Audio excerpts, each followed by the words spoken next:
mas Ele age, Ele provê, Ele levanta, Ele ergue e faz correr.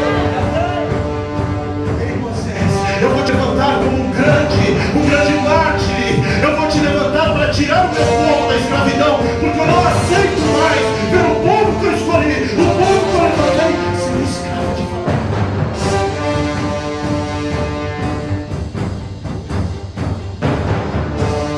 Mas eu não sou capaz de fazer isso. Eu não sou capaz de levar o evangelho, de pregar a palavra de Deus. Eu sou pequeno, não sei falar direito. Quem sou eu? Um homem que outrora adorava ídolos de madeira e de pedra.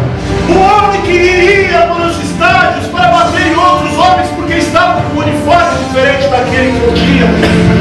Mas Deus falou para mim: não, eu vou te tirar dessa escravidão.